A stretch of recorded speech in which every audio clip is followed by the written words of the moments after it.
Good afternoon. Welcome to Robots and Red Tape. I'm your host, Nick Shutt. Really appreciate everybody hopping on to listen to us today. Really happy and honored to have Mr. Dave Edgar here with us today. Dave, how are you, sir? I'm doing well. Awesome, man. Glad to hear it. Really appreciate you coming on the podcast. Would love it if you'd tell myself and the listeners a little bit about yourself, your background, and kind of how you got here, man. Well, I was one of the original email pioneers. I built the first gateways and bridges that linked the mini computers to the land based email systems. Now we're talking late 80s here, Mm-hmm. early Mm-hmm. 90s. But built the first gateways for CC Mail, Microsoft Mail, Lotus Notes, and a whole host of others. What I did is I came up with a process I called natural integration. Mm-hmm. It was a way to overlay computer systems together. Well, it caused quite a shock to the email community. Mm-hmm. They were all going on the standards based stuff, X400, X500 at the time.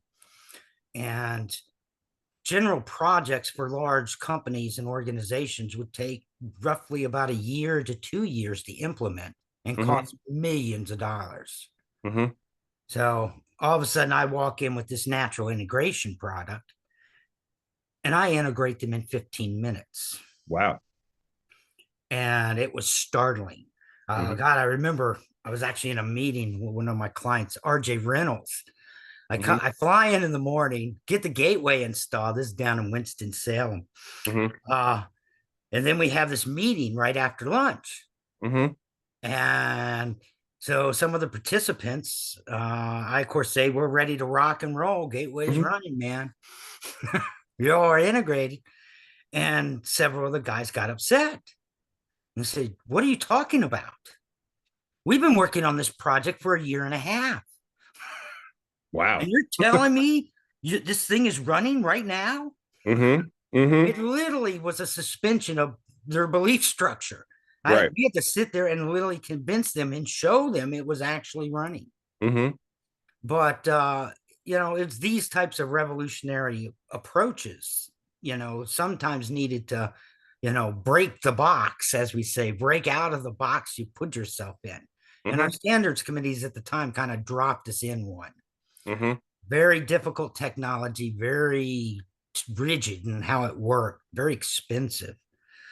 Well, I started selling gateways. My software ran in the White House for 8 years. mhm, Pentagon, Air Force, banks, World Bank, insurance companies, Fortune 500, you name it, from Associated Press to, FMC.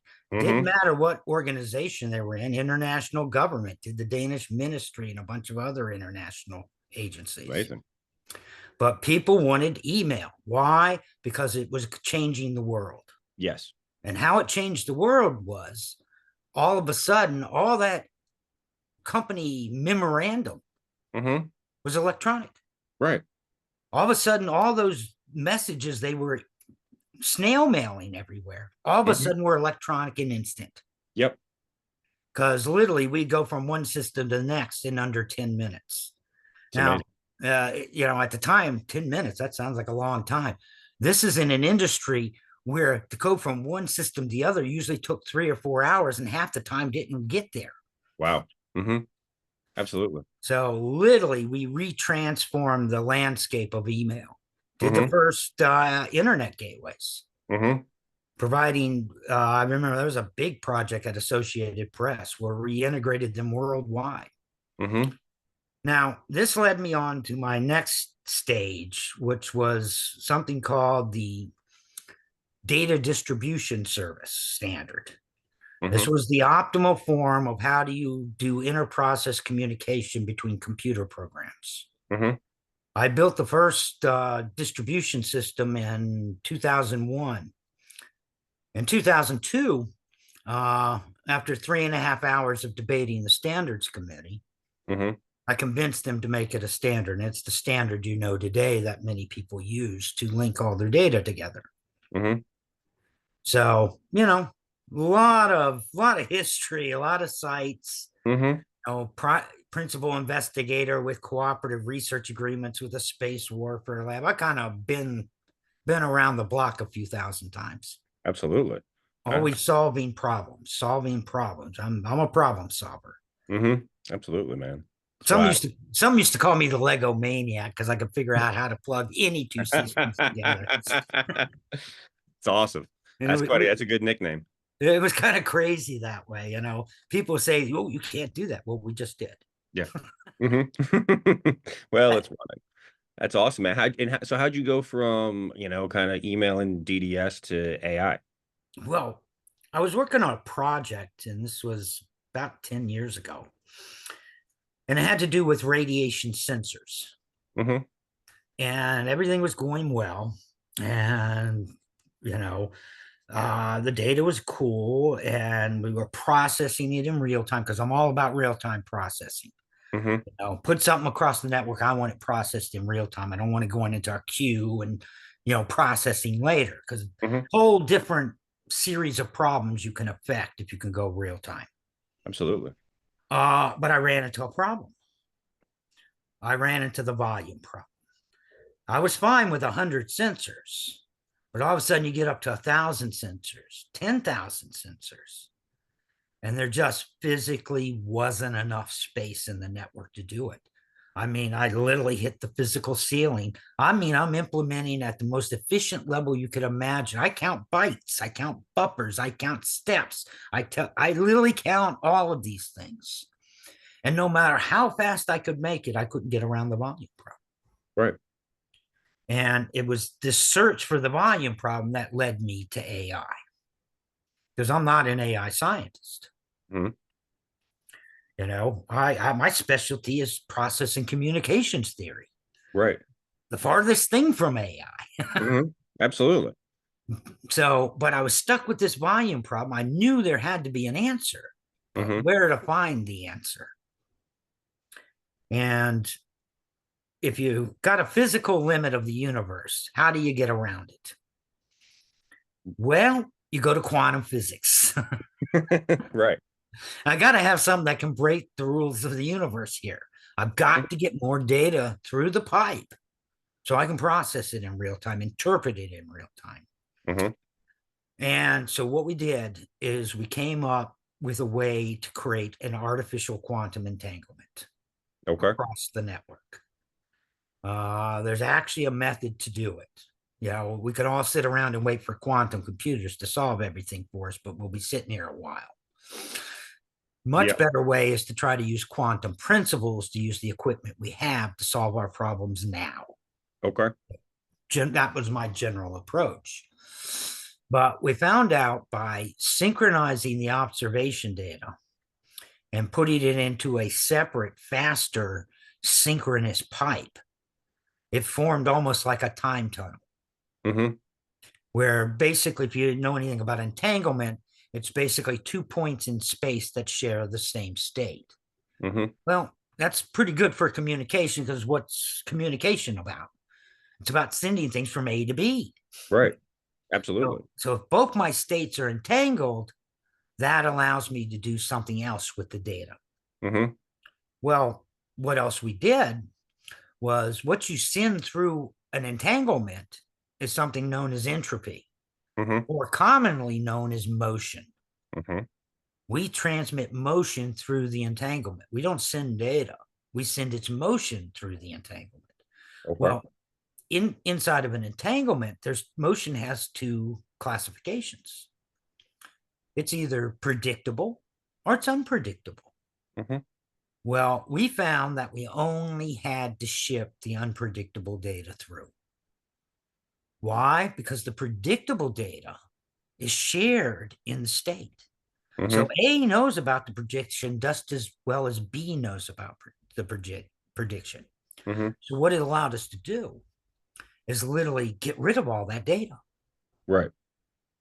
And the results were beyond outstanding.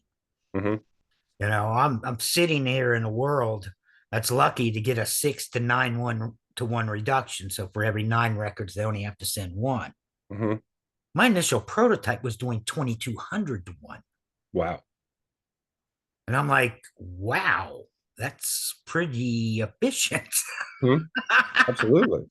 I kind of So overshot where I was kind of aiming for. I was thinking maybe I could get like a 50 to 1 reduction. And here I'm sitting at 2,200 to 1. And here was the crazy thing, it had no intelligence. That was just the basic system. But it mhm, was the system that if it got more intelligent, it would get more efficient. right. So Mhm, as you dump more data in it, it had more experience. It would get more and more and more efficient. We're still not even sure where the outer bounds of this thing are. mhm. I've got a current model, it's running at about 3,200 to 1. Wow. Mhm. Is We the put, standard still 6 or 9 to 1 in a lot of yeah, places across the yeah, industry? yeah. Mhm. If they're lucky. Okay.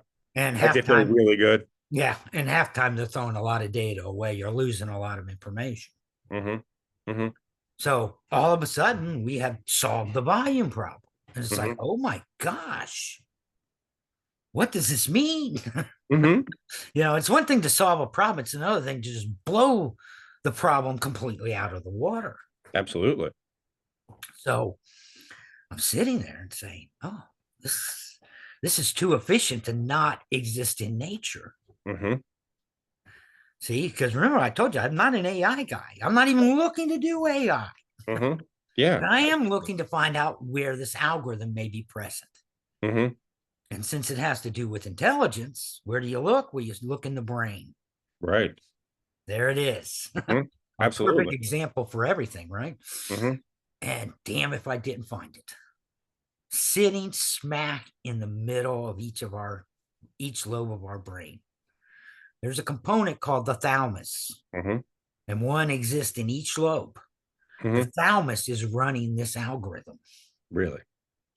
It's incredible. Mhm, Not only have we this algorithm have we figured out how to, the brain was processing information, but we had also solved one of the bigger questions, which is known as the unity. This is a subject of the theory of everything, mhm, where they're trying to figure out how 2 points in space can share the same state. mhm. And it had actually given the answer to that. Okay. What happens is, while it's in this entanglement, the brain links all the other components of the brain together into a single state because it needs to be in a single state to do measurement because it's measuring existence. It's measuring whatever, right? It's sensory data measuring itself. That's why you can sit here and look at me Right. on this podcast. Your Mhm, sensor data is cranking away. mhm. Absolutely. And we had actually tapped into that process. And this gave us the why everybody had been looking for. Why Mhm, does the brain do what it does? mhm. And that put me on the path. Okay. And Uh, so go ahead. it's the AI path, Mhm. you know, Absolutely. because knowing this algorithm, what else could we surmise and figure out on the brain? Mhm. So, not like I didn't have enough garbage shoved in my head. Yeah. I said, okay, all right, let's go from quantum physics and we'll go to neurology. Mhm. Right. Time for a good dose of neuroscience. Mhm. And we started following the path, and the path was unusually straight. Usually you have paths through figuring things out and they go left, right. This path was like a straight path through. Okay. And we figured out that how the occipital lobe actually functions and what it's doing. And it was a lot of work looking through a lot of studies, study after study after study. What I found most distressing, these were not nice studies, a lot of animal experiments. Mhm. And what was interesting is most of the people that were doing the studies, they were just looking for random correlation. Right. We could actually look at the studies and pull the information out of what was actually meaningful, why a particular thing was doing something. See, right now, most of science, especially when it concerns the brain, they know what. Mhm. They do not know why. Will you elaborate on what you mean by that a little bit for the audience? Well, in science, and you see this in neuroscience, you see it in AI, you see it in the medical community all over the place. Mhm. they don't know the cause of something. Right. Something's happening, in your brain. So, you're having a epileptic fit. You're having something going on. Parkinson's, good example. Mm-hmm. Parkinson's is actually a malfunction in a modulator in your parietal lobe. Mm-hmm. Now they can tell you what's happened, the effect of it. Right. This has messed up his ability to keep his hands still, all these things, but they cannot tell you the cause of it, the Mm-hmm. actual causal root of why did you get Parkinson's. Right. Now, when you have the why, you'll know where to go. You can create a solution that's 100% every time. But if you do not have the why, what do? You take the effects and you measure them mathematically, Mm-hmm. basically trying to do a statistical regression to try to approximate a cause. Okay. So you do all this calculation and calculation, say most likely it's this. Mm-hmm. We Right. think this is what's happening with it. And they'll give you a med. And if it's 70% effective, they'll celebrate. Mm-hmm. Mm-hmm. In my world, 70% sucks. Right. Absolutely. You can't 70% send an email. Yeah. Hey, Right. don't worry. I got rid of 70% of all the terrorists in the building. Right. Mm-hmm. That's not I enough. It's not mean, okay. 70% is not good. Mm-hmm. And the reason that is they're approximating intelligence. They're not actually producing intelligence. It's a Mm-hmm. mimicry. They're mimicking what intelligence should look like based upon a mathematical calculation. Mm-hmm. And that's not what it is at all. Mm-hmm. Intelligence actually has a purpose in the universe. And this is, of course, what led me to AI, Okay. finding that purpose and seeing how the brain's process, the physical process, Mm-hmm. satisfies that purpose. Mm-hmm. And the thing we learned is that intelligence is the other side of the coin of life. They go together. Life and intelligence are literally one system. The purpose of intelligence is to preserve life. Yes. That is what it does. That is Mm-hmm. why it's there. It exists in every cell, Mm-hmm. cellular creature, from an amoeba to a plant. Mm-hmm. You don't necessarily have to have a brain to run this algorithm. Right. Brain's not a lot better because it's cooler and much faster, Right. but you don't have to have it. Mm-hmm. But intelligence allows any living creature to adapt. Mm-hmm. It, you adapt to your environment. And that process is defined. And what the brain does more better than any other system is it allows that adaptation to be very, very precise. Mm-hmm. So all of a sudden, something you're eating is not working for you. You eat something else. Mm-hmm. Now, the interesting part about it is the brain is just executing a process. It doesn't know the difference if you're a monkey gathering a banana or a Mm-hmm. rocket scientist looking for the candy machine. Right. To the Mm-hmm. brain, it's all the same thing. Mm-hmm. You're surviving Right. Absolutely. and you're using your intelligence to survive Right. and adapt and literally perpetuate life. Mm-hmm. Mm-hmm. So again, this of course led us down the path of AI. How our decisions, how we didn't realize it at the time, but we had actually stumbled into the thought production process. Mm-hmm. This is one of the reasons it's so efficient. Right. The quantum entanglement allows knowledge to pass without data, without words. Mm-hmm. See, our current models, like language models, this is all about words. Mm-hmm. How many words are going to predict the next token? Right. you Mm-hmm. know, if you look at any of our communication algorithms, they're all based on talking. Mm-hmm. Every Yeah. one of them is based on talking. Which The is not the problem, most efficient way to communicate by any stretch of the imagination. no. If the brain had to talk, it would die in about 5 minutes. Mm-hmm. It would not be able to process the data quick enough and interpret it Right. because it's Mm-hmm. not just sending the data through a pipe. No. It has to Right. be able to process the data when it comes out of the pipe. Mm-hmm. And this Okay. just wasn't possible. It's not possible with the current algorithms. Mm-hmm. They're Right. stuck on language models, which need, as they like to say, if you have to talk or use language, you have to send every word. Mm-hmm. And here we're sending knowledge without words. In one case, it's called, predictable motion, Hmm. right? But in the other case, it's knowledge transferring about your state. Hmm. Absolutely. Absolutely. And interesting enough, it's transferring through your brain with no data requirement. Mm.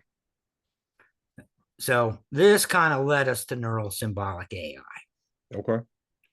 And so this is a principle that you and your team has developed. And it's and what do you so when you think about how it operates, how does it differ from like a more traditional AI system?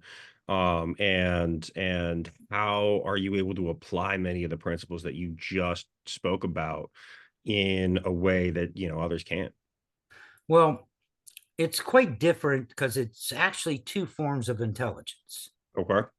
Neuro-symbolic AI embraces two different types of intelligence merged together into a single hybrid system, just like your brain does. There's a level that is the general intelligence. This is the level of the physical system where the quantum entanglement is worried about moving unpredictable motion Mm-hmm. through the system. It's Mm-hmm. very regimented, it's very high speed, as we like to say, it's bottom up. Right. Symbolic intelligence is how we actually interpret that data. Mm-hmm. The brain doesn't interpret data, it just moves it about, Mm-hmm. use it where it needs to go and what it can be used for. It Mm-hmm. doesn't understand, like I say, it doesn't understand if you're gathering a banana or looking for a candy bar. It just knows Doesn't you're hungry. matter. It knows there's a hunger thing and it's processing the data to satisfy that hunger. Whatever that activity or experience that you put in your brain Mm-hmm. has recorded to satisfy that experience. That's Mm-hmm. all it cares about. Right. Now, symbolic intelligence is how we figure out the content of data. Who knew the Egyptians were actually onto something there? You know, Mhm. Absolutely. everything we do is a symbol. Everything, Mhm. even what we hear, see, smell, touch, all are converted to symbols in the inside of the brain. And that was when we discovered one of the big secrets of the brain. The visual cortex is anything but. The brain is dumping all its sensory data, minus smell, into Mhm. the occipital lobe. And it's doing this because it wants it all symbolized, because it's a visual cortex. Right. If you want to make symbols, where do you go? You go to the visual cortex, Correct. because that's what it Mhm. does. Mhm. So this showed us the actual execution path of the brain itself and how the thoughts were actually composed of and translated. So basically, your occipital lobe is a giant translator. Mhm. It's translating general intelligence to symbolic intelligence. Mhm. Allows you to interpret, make decisions, and then it converts it back Right. because it runs on general intelligence. Mhm. It's interesting in that if you may recognize this if you've ever studied consciousness studies, some of the philosophies of the mind. This is duality theory. Mhm. One system that processes bottom up and the other system that processes top down. Mhm. It's interesting. Aristotle, he of course argued top down. Mhm. David Hume, of course, argued it's bottom up. And they actually go together into one system. And this is what allows the brain to be so efficient, but also be so intelligent. Mhm. It allows these characteristics to go together, which they usually don't. If you look at current AI, a large language model has no concept of what the data means. Right. It's trying to do things very fast. It's trying to predict the next token Right. without understanding the content. Mhm. It needs to be married to a more symbolic approach that can actually do the analysis Mhm. of that. Right. But again, where does it all start? It started with solving the volume problem Mhm. because this is sorting out all the motion. And that turns out to be the key to unraveling the rest of the steps. Mhm. Because what the occipital lobe is doing is processing anything that's unpredictable. Your thought structure is only interested in what's unpredictable. Right. Something that's predictable, I mean, just sitting here talking, it's predictable. Mhm. You don't care. You're not processing. It's not entering into your thought because you don't need a thought about it. Right. That's why I don't pay it. I'm not gonna say don't pay attention. Like when after you master something, like I've driven for so many hours that I don't have to pay attention to every single thing all the time, constantly, in a way. And that's also, I would assume, why when you're learning a new skill up front, it is so much more taxing and mentally demanding than when you've Yes. been with the system for a while or been working on something for a while and you can do it while doing other things then, right? Yeah. Well, it turns out that this front end system isn't about just creating thoughts. Hmm. It's about automation. Because Yeah. what does it do with all the predictable motion? It Well, just it just automates. right. It doesn't Mhm, need to think about it. It doesn't need to interpret it. It doesn't mhm, need to do anything with it. It knows it's there, so it can automate. So when you learn to ride a bike as a child, you mhm, actually program the intelligence to ride that bike into your system. mhm, Now your system can automate the entire sensory experience, the entire activity without you thinking about it. right. That's why you can sit on a bike, ride along, and think about whatever you really want to.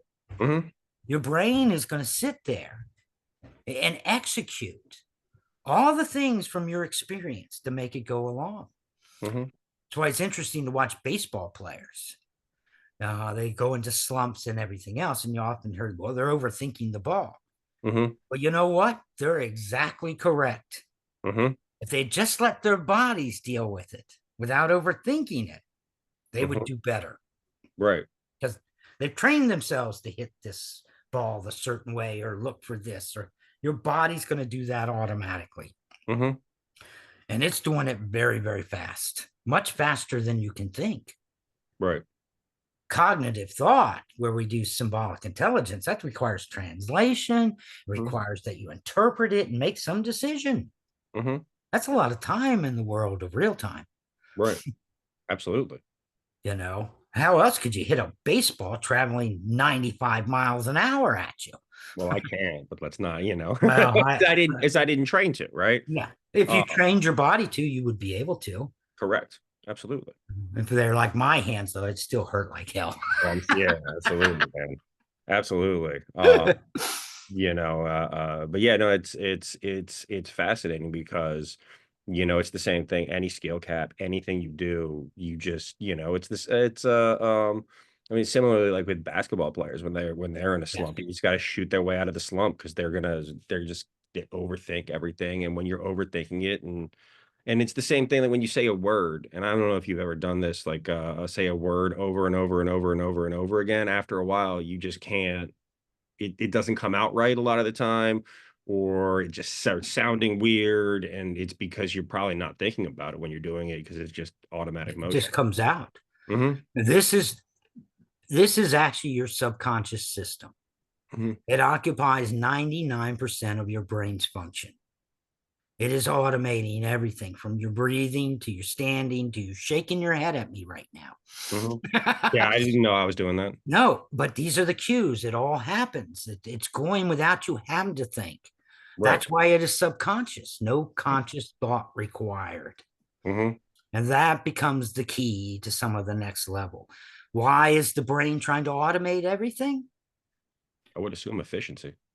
Oh, well, and what does efficiency give you? You The greatest chance to survive. mhm, right.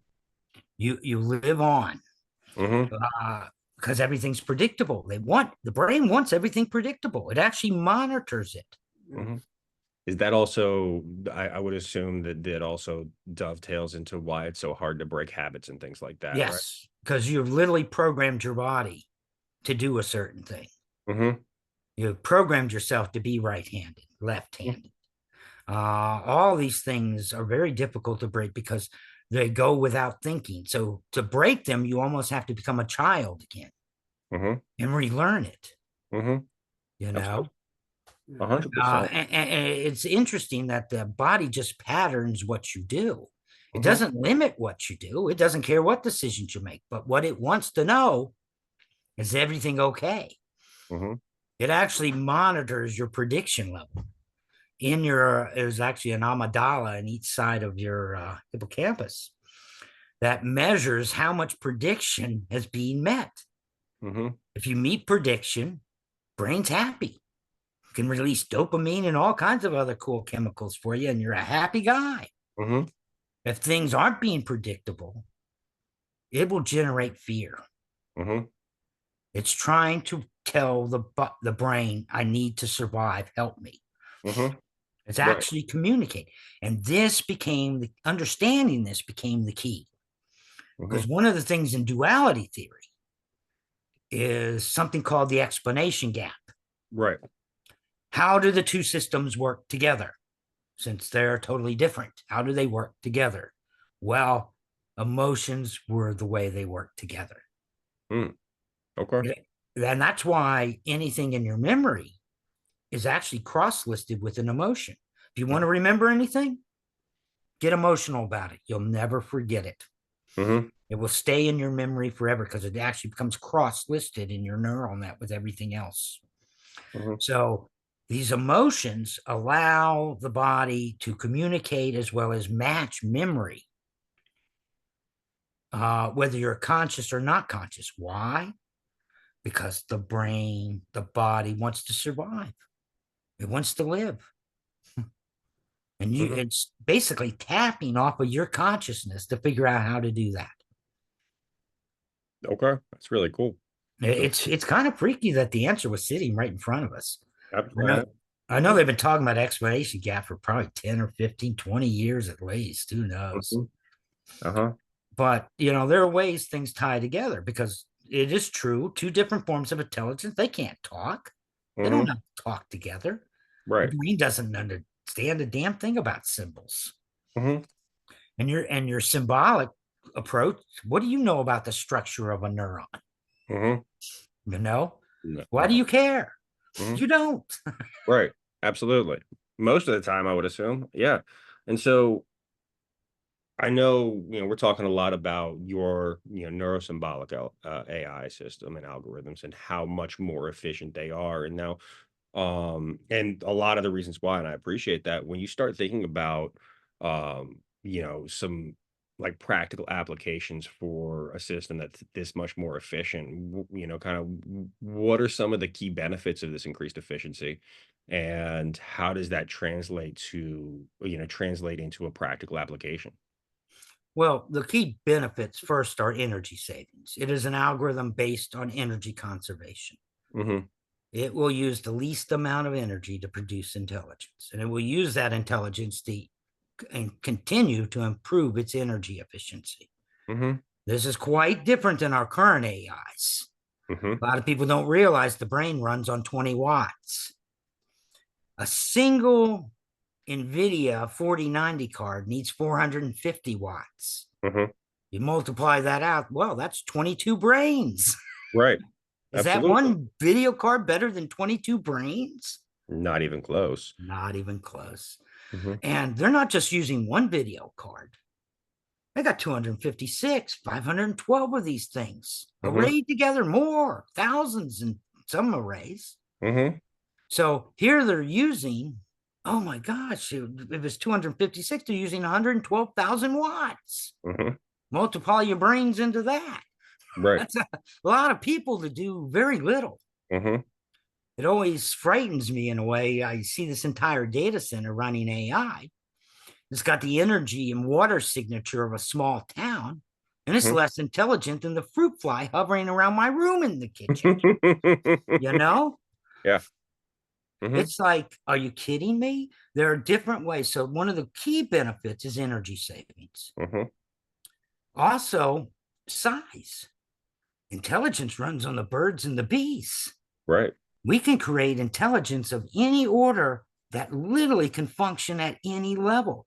It could be Mhm. running in your smartwatch. It could be running on your handheld or, Mhm. or in a sensor itself. Yeah. Because one, it doesn't use the energy and it doesn't need a lot of horsepower. Right. We figure these things are going to be running on 20 watts or less on a little mini computer, Mhm. not some giant cloud array, Right. you Mhm. know. Yeah. So If what are you some look of at the it, use cases you guys have now? Sorry for cutting you up. what was that?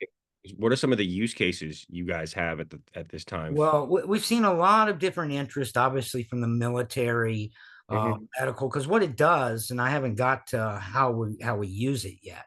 I'm sorry for jumping ahead. My You're kind of apologies. skipping ahead on me, which I'm is sorry, okay. man. You want yeah, you can yeah, Yeah, we I can take it any way you give it to me, man. But some of the use, it basically turns a user into a super user. Mhm. It basically allows a person to see and use the computer's information just like they use their bodies. Okay. So if you have a nurse, you have a super nurse. They can not just see one patient, they can see hundreds of patients and understand their conditions in real time, Mhm. not through some clunky ass dashboard. If you ever been in an emergency room in a big hospital on a Saturday night, you see that the disaster of that mess. Mhm. All these poor doctors and nurses spending half their time trying to massage a dashboard. Mhm. Dashboards are kind of cool, but once you get a beyond 25 entries, they're pretty useless Mhm. because you have to scroll the screen and everything else. Mhm. And they're presenting data rather opaquely. Mhm. If you've actually turned the data into symbolic language that you can understand, now all of a sudden that nurse or that military or some other person in a corporation or industry or anything else can now see that data in real time, Mhm. which leads to another one of the key benefits: real time. Mhm. If you look at most of these AI systems, they're kind of like post-mortem, Mhm. after the fact. We got to clean up. As they say, you can fix a problem with a mop or a stick. Mhm. Right. Are you mopping up the mess, or are you using a stick on the front end of it to make sure it doesn't happen? Mhm. So this moves all of that to the front. I was talking to a guy who works in insurance claims the other day Mhm. about using this type of AI to help them monitor claim adjustments. Mhm. So as they're filling out the claims, all this information that is necessary to determine is being presented to them at the very time, Mhm. as opposed to an AI system that has to go along 5 months later and try to figure out where the screw ups were. Mhm. Again, proactive about decision making as opposed to reactive about Mhm. decision making. Big difference when you're making decisions in real time as opposed to, making decisions in some time. Mhm. Mhm. One of the reasons they have so many problems with the self-driving car. Right. You know, what did Elon say? You'd have it in 2016. Mhm. Well, we're 8 years later. Right. We're Still don't have it. still don't have it. Mhm. Uh, and that's why when you look at a lot of these companies, especially in hard business and where money, time, and everything, you know, is all money. It's Mhm. money, money, money. Yep. Hallucinations, things like that. It's funny. I love hallucinations when I hear the word. Mhm. Oh, say I had a problem and it hallucinated. In my day, we call that a system failure, an Right. error. It didn't work. Mhm. It. Mhm. And you ask them fix it, they don't even know why it malfunctioned. Yeah. Half the time, at least. No, I mean, they'll go in there and have to retrain that thing for 6 months on a Mhm. new set of data because Right. it's going to be profoundly reactive to the data. It can't interpret it after the fact. It's just patterns. Right. Mhm. What do the patterns mean? Well, a lot of that stuff also proceeds on a false premise. That false premise being that everything can be known.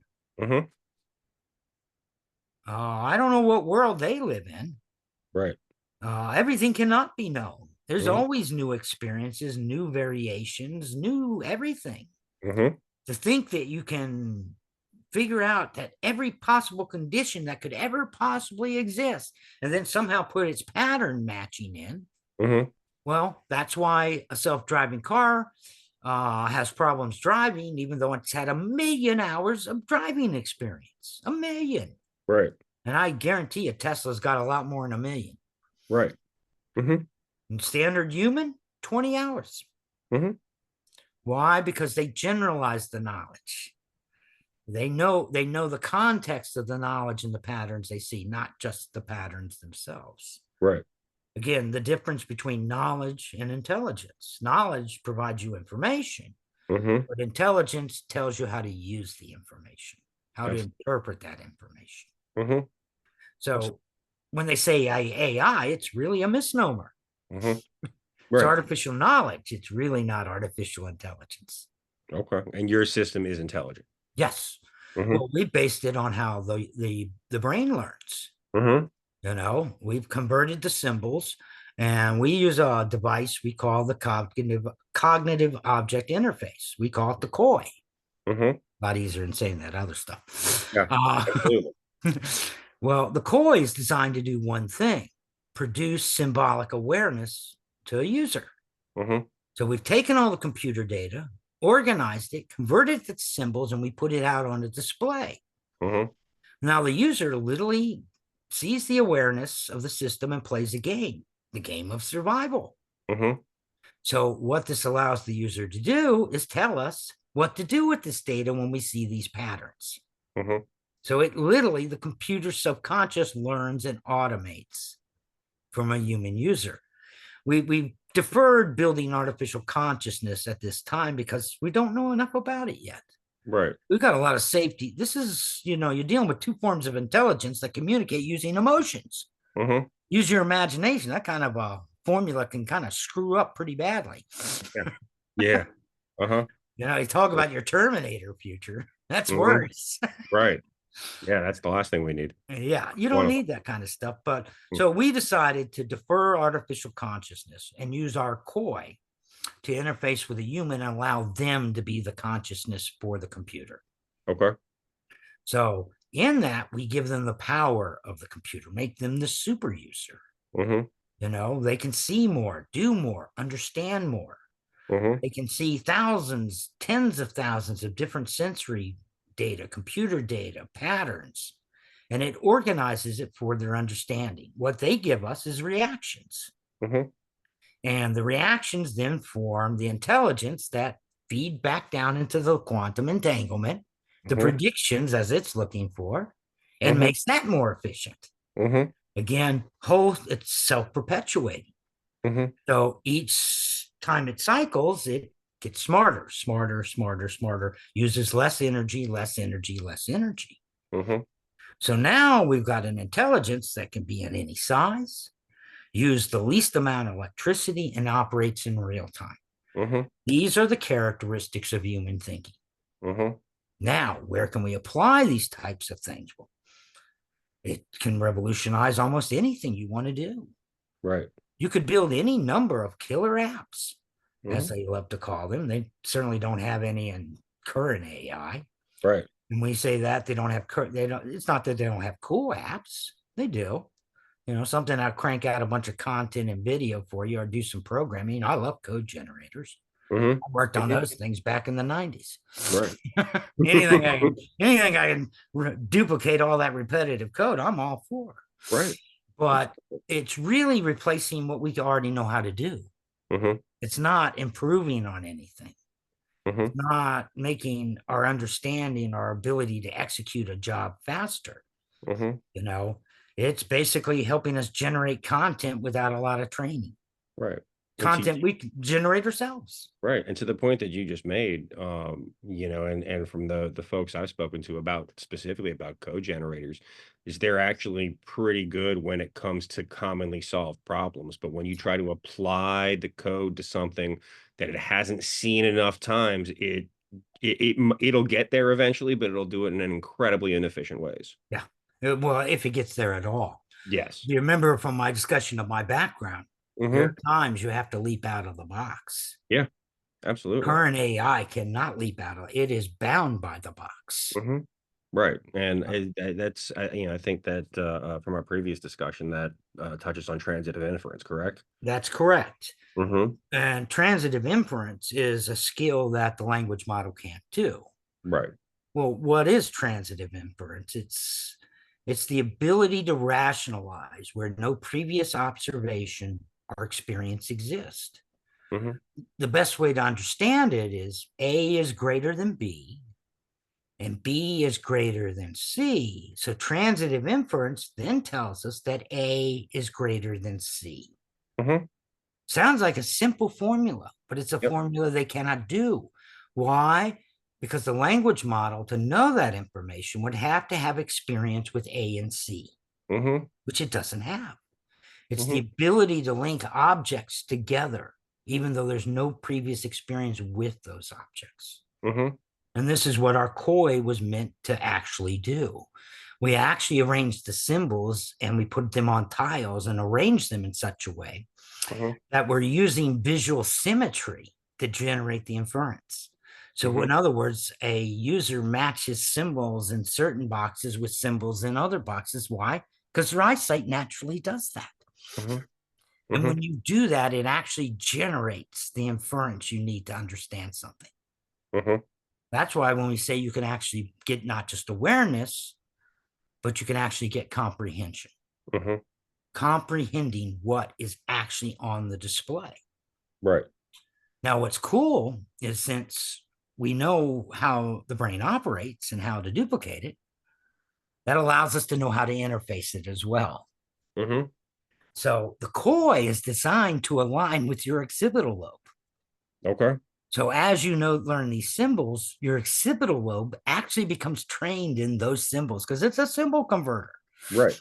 Mhm. So once it's with that alignment, as you make decisions, then the automatic subconscious, the computer subconscious, can then harvest your intelligence Mhm. and learn how to do things, whether that's operating a machine, Mhm. flying a helicopter, it doesn't matter. Right. It's just an activity at the end of the day that you've learned how to do. And what it did is it translated what that was down into general intelligence. Mhm. And it can automate it all, whether you want me to or not. I'm going to automate it. Right. Absolutely. For efficiency and survival. Yeah, Mhm. everything is survival. Yep. Absolutely. Face it, life has kind of really two primary functions. One, to Mm. measure itself, Mhm. measure its existence. Mhm. Two, to preserve that existence. That's Yeah. it. Mhm. Everything past that is a plus. Right. As Absolutely. long as you satisfy those two things, the ability to measure Mhm. and Yeah, the man. ability to preserve. Mhm. And Yeah. it's interesting how all the algorithms tie into that Mhm. question. I was gonna say earlier, you'd mentioned that all senses get processed through the occipital lobe except for smell. Smell Uh, seems there are certain things that are weird. I haven't tracked them down yet mhm. to figure out exactly how they get tied in. Smell seems to be one of those. Okay. Most of everything gets merged in at the geniculate layer because there's a geniculate layer that sits underneath the thalamus. Mhm. And Mhm. all your audio visual senses all go into this layer. The only Mhm. one that seems to bypass it is smell. It goes into a bulb, but I think it gets merged in later on in the process. I really still need to track it down. It's interesting too, like color does not survive the primary visual cortex in the symbol translation Interesting. because color, I guess, has no natural definition, has no symbolic thing we can convert it to. Mhm. It doesn't mean we can't perceive color. What's interesting is color is actually merged back into the occipital lobe above the symbol converter. Mm. Okay. So symbol conversion, everything goes into V1, primary Mhm. visual cortex. Symbols go up to V2 and V3, and then everything is produced in memory in V4. So color comes back into the Mhm. system on V4. It's Mhm. actually bypassed the process. So Interesting. it's kind of interesting stuff on why I guess color just doesn't have a translation. Hmm. Just like emotions to you consciously, emotions have no translation. Yeah. The body can't say you're afraid. The body Mhm. can't say you're happy, or it can release chemicals Mhm. that basically change your physical condition. Mhm. Try to get noticed. So Right. if you begin to fear something, you may begin to sweat. You may Mhm. begin to have cold chills. The body is using emotions to alter the physical state to get your attention Mhm. because there Absolutely. is no translation for emotions. Mhm. What's the symbol for this? What's the symbol for hate or love? We can come up with all kinds of. What does the body know about? The brain doesn't know anything about symbols. Mhm. It knows about chemical release. Yes. Mhm. So Absolutely. interesting way. And I often say to people, we are the pets of our brains. Mhm. They treat Mhm. us like pets.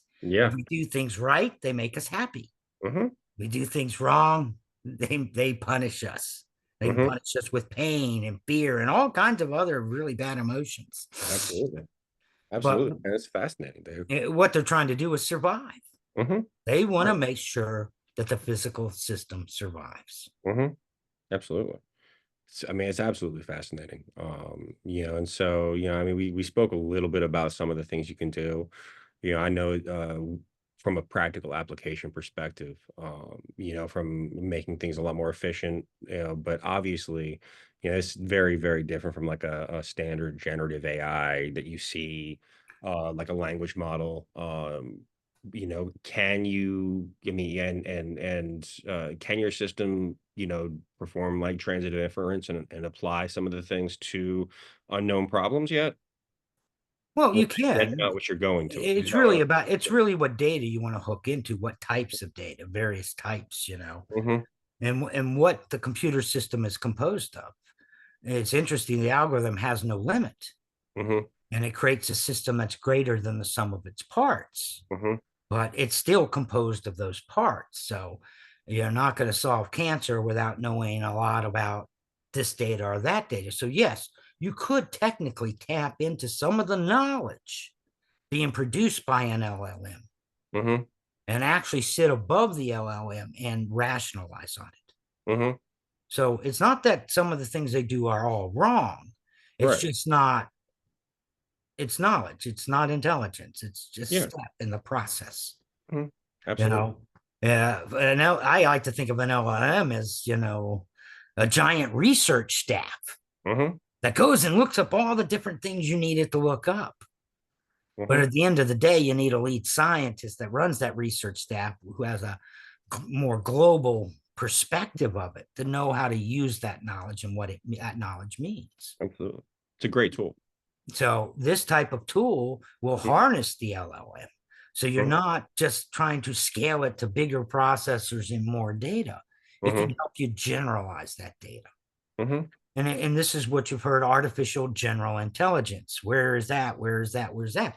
That's because artificial general intelligence uses transitive inference mhm, because it can take a few pieces, even though it has no experience with what it's dealing with, mhm, that is a generalization function. mhm. So you Abs know that A is greater than C because you've had previous experience with both in other contexts. Mhm. Absolutely. And it allows you to piece those puzzles together. Because at the end of the day, what's the brain doing? Mhm. It's creating order out of chaos. Right. That's what it's designed to do. Our Mhm. sensory systems are a pile of chaos. Absolutely. How do you process it? How do you Mm, understand it? mhm, And as you get more and more experience, you'll notice you get better at understanding things. You get better at automating things. mhm. You don't have to read you change bikes, but you don't have to read a manual to learn how to ride a new type of bike. Right. You Same thing know, with cars. same with a car. Might be a little bit of a different size, but, give yourself an hour behind the wheel and you're fine. Yeah. All of a sudden, you've made the adjustments Mhm, because you used a generalized context to understand it all. mhm. And you've given yourself the new experiences and where to index them in your neural net Right. and use them. But Absolutely. because a lot of people don't understand, I raised my right arm, right? Hey, you raised his right arm. It's one command. No, 10,000 individual granular little reactions just went on in raising Mhm, my arm. mhm, That's how the brain sees things in these little granular transactions. mhm. And it makes it very, very efficient. I didn't think about raising my arm. I just said, raise my arm. Right. Right. Yet it initiates this massive sequencing cascade of events. And Mhm. they're all validated. So Yeah. I don't have to sit there and confirm that I raised my arm. I know it was raised. Mhm. Mhm. Right. So the brain isn't just executing everything for you, it's also validating everything for you. Mhm. Right. Why? Absolutely. Because it doesn't want to use conscious thought. Conscious thought's expensive, it's slow. Mhm. Right.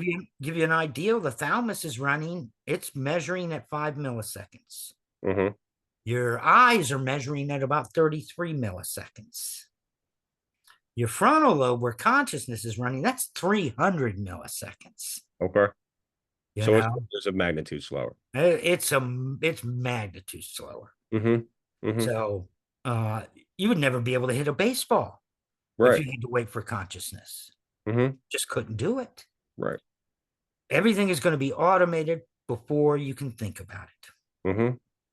which is interesting because the way the brain's algorithm work, it actually allows it to run faster than real time. Mhm. It uses these granular predictions, right? Because face it, you're going to make a prediction at 300 milliseconds. Well, that 300 milliseconds is based upon 9 visual Mhm. inputs, 9 different slots of visual input. Mhm. So if I use that, what you've now predicted for me, Mhm. that allows me to go 9 cycles ahead. Mm. And I can actually skip ahead in time, Right. which allows your brain to operate in faster than real time mode. That's why you Mhm. can anticipate something. You can prepare yourself for something. Again, why? Promote survival. Mhm. Absolutely.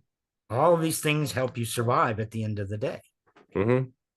It's fascinating. It's fascinating. So, what are your, looking forward, kind of what are your next steps regarding neurosymbolic AI, with research Well, and application, and also what are your long-term goals for it? let's go with the first question first. Right now, we're building a koi. Mhm. We're going to do it using a standard GUI, but it should be understood that we could use any AR system, Mhm. any type of input, output. It really doesn't matter. Mhm. We like the visual because, unlike a lot of other people that want to drill holes in your head to plug a Mhm. computer in, Mhm. we're like, hey, well, let's not quite do that yet. Right. We're a couple iterations of technology. Yeah, I don't. I've got enough problems with my smart TV. I don't need those same problems in my brain. Yup. Yeah, I guess the brain doesn't run Java very well. Um, Right. but so uh, we like the eyes because the eyes will already do the translation for us. We don't need to encode a neural format. All we have to do is stimulate the eyes the right way. It'll do the conversion for us. It'll translate the symbols for us. Mhm. You know, we translate these symbols, and now all of a sudden you can interpret stuff, you can drive stuff, you can automate stuff. Mhm. You can actually make things go. Now Mhm. we're building that right now. We're working on our symbol converter and some areas of the parietal lobe for automating. Mhm. Now we want to get those pieces because the koi has more purpose than just allowing it to be a user interface. Mhm. It actually is a study interface to allow us to study consciousness, Mhm. how consciousness interacts with the brain, Right. how moral subset a lot of people wouldn't understand, but the koi actually is emotional. Mhm. It has Mhm. an emotional interface that ties it to the system, and it will Mhm. use emotions to try to and affect the user to look at something or consider something or raise their an escalation. We're Mhm. going to literally try to use the eyes to create that physical reaction. Interesting. You can use colors, you can use like symbols, you can use flat, Mhm. you can use all kinds of audio visual stuff. Mhm. But the whole point is to use emotions that try to regulate the system and help make the decision making, help you focus on what's important and Mhm. where decision making in a given activity needs to be performed. Right. Because that's it. You're trying to sift out that chaos. Mhm. Now, with that, this will allow us to study before we actually build the first artificial consciousness. Mhm. Believe me, I have several players that want to put the artificial consciousness into a stuffed bear, Mhm. Mhm. basically, so it could be like a child's best friend. Oh, that's You know? terrifying. Yeah, you think about Chucky and some of the other stuff. Yeah, Right. that's why I said, hey, I'll do it, but no automation on that thing. Mhm. Right. Absolutely. Don't let its arms and legs move. Right. None of that. But I mean, I think from like you think about it from a child development perspective. What are the you start thinking about what could the potential long-term consequences of your best friend being a stuffed bear that is a programmed, is programmed. Well, you're basically trying to teach values. You can't think of it being Yeah, but the end all be all, but you could in developmental learning children, it could be quite a tool. right. Oh, I agree. But then, I like the unintended side effects of things like Yeah, that. What like work? social media right now. That's exactly where I was going. Like, you just have to look at social media and and the smartphone and all of the correlating rise in, in mental health disorders and suicides among children over the last 15 years to understand what could go wrong, right? Yeah. Like, Oh yeah. Well, you know, it's interesting you say that, because we see that we actually see how that process happened inside of the brain. Since we know the process and the flow of it, hmm it becomes naturally apparent what is happening there and how they're dissociating. And certain sociology developments are not actually occurring correctly. hmm You know, certain safeguards, the way morality is built up, honor, these types of ephemeral measurements. hmm That's why people think they can say anything they want now because they got onto social media and there's no restriction on what they right. say. And And many nobody's times, gonna no consequences. And I was gonna say, nobody's gonna hit you in the face if you call them an asshole on Twitter. Yeah. But you do that in person. It's a You know. whole, well, this is it. Well, what's interesting is that takes you back to a more basic growing up experience. hmm Don't touch the stove because you're going to burn your hand. Right. hmm That's great and it sounds great, but until you touch that stove and burn your hand, you Yeah. didn't learn the lesson, did you? hmm Right. Once Absolutely. you learn the lesson, you don't need it again, do you? Generally not. So Generally not. a lot of these things sculpt our behavior, and many of these pieces, especially from a social standpoint, are missing now. hmm And and you ask me, where do I think this is going to go? hmm I think there's a bigger society issue at hand. hmm Uh, this is a key to understanding what we've come from, what we are, and what we could potentially become.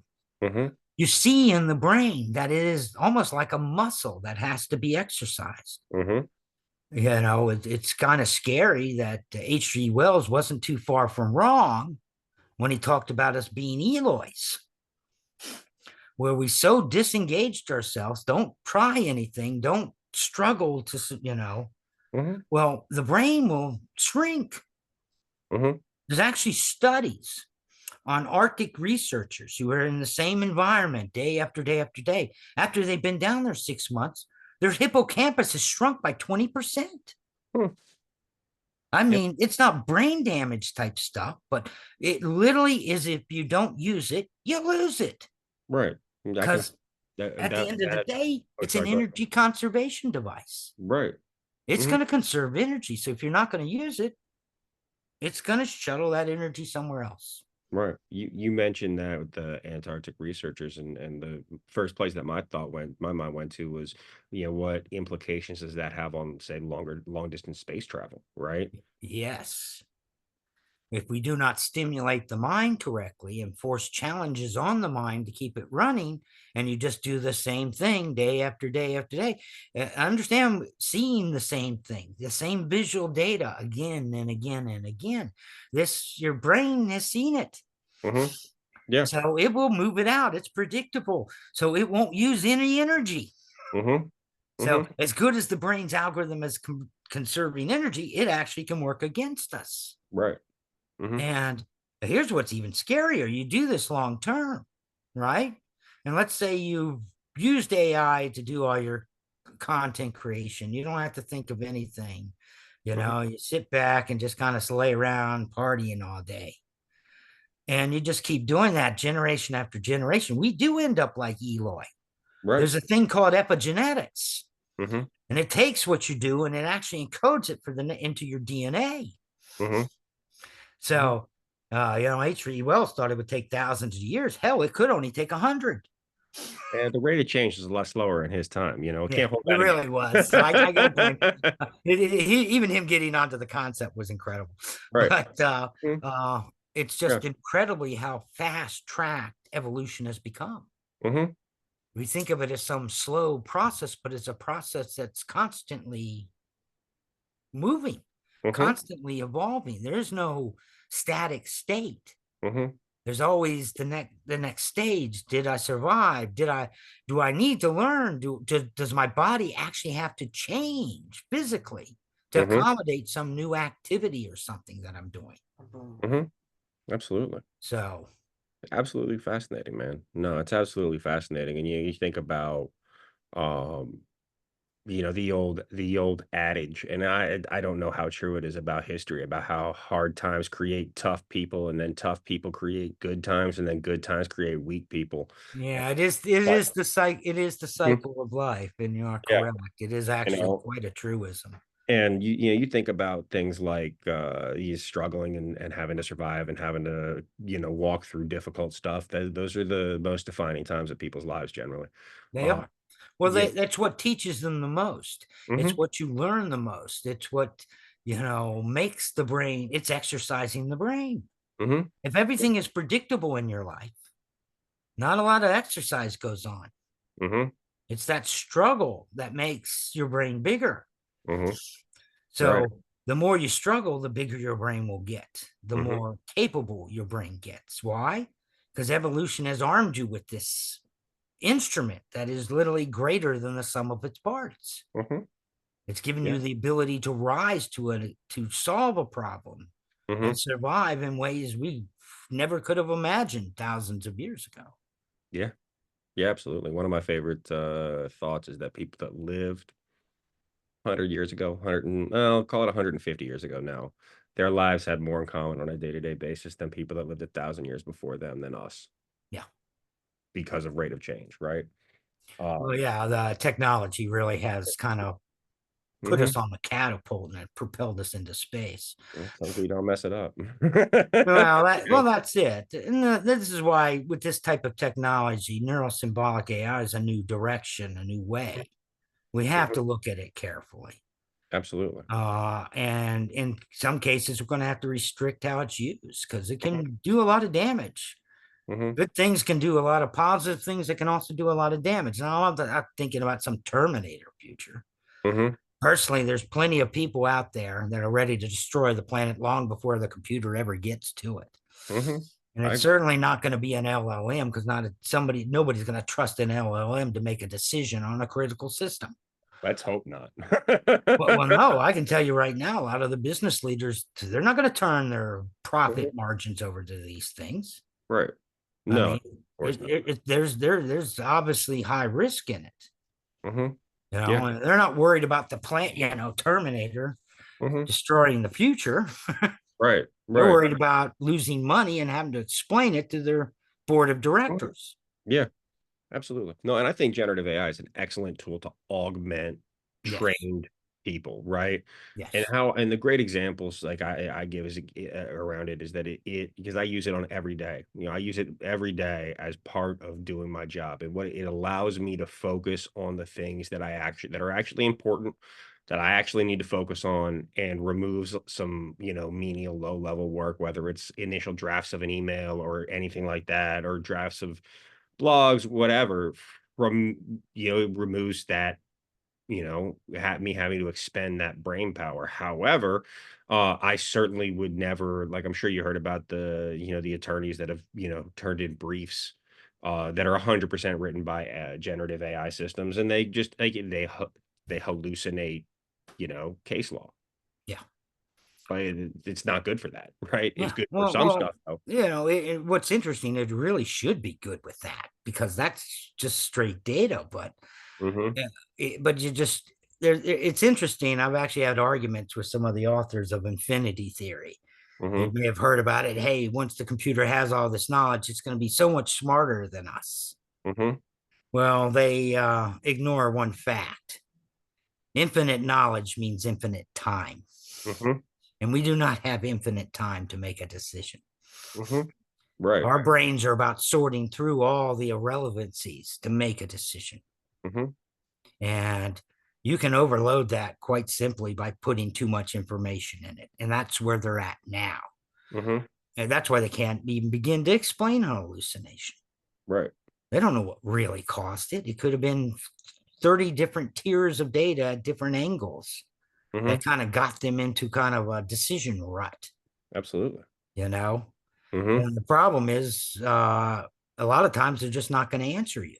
Mhm. When they don't understand something, they don't give you an answer. Mhm. Well, what's interesting is the brain's process. It has to have an answer. Mhm. It will give you a chance to give it an answer. Mhm. But if you don't, it will give its own. Yeah. These are our animal instincts, Mhm. and they actually use the emotion template to decide what to do. Mhm. So if you're a deer and you're out in the woods and you have unpredictable motion happening, Freeze. your your initial instinct is flight, Mhm. right? Yes. Take off. But if Mhm. you're a mother deer and you have a small, a fawn next to you, Mhm. your maternal instinct is going to make you step towards the object, fight. Mhm. Here's your fight and flight. You Right. know, again, everything decisions are going to be made because Right. the brain wants to survive. If you don't Mhm. give it the information to survive, it will give itself the information Yep. based on your previous experience and your emotional state.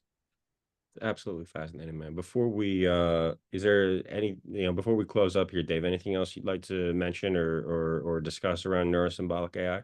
Well, it's certainly a new direction. Mhm. We're gonna probably get a lot. It's kind of disruptive because the one thing it does do is it's gonna reverse this trend that is killing me, which is the amount of energy these people are using up to make stupid decisions. Mhm. I mean, they are literally trashing our planet, and it's Mhm. going to get worse. That's why I cannot stand to see the environmentalists. They sit out there and say, "Oh, save the environment," as they take their pictures with their titanium phones that are Mhm. plugged into this stuff so they can create some content for it. Mhm. I mean, we got to take a real good, careful look at what we're paying for this tool. Mhm. Any tool you can produce it, as it turns out, in existence, you can produce intelligence in many different ways. Mhm. It's just one of them and happens to be a very expensive one. Mhm.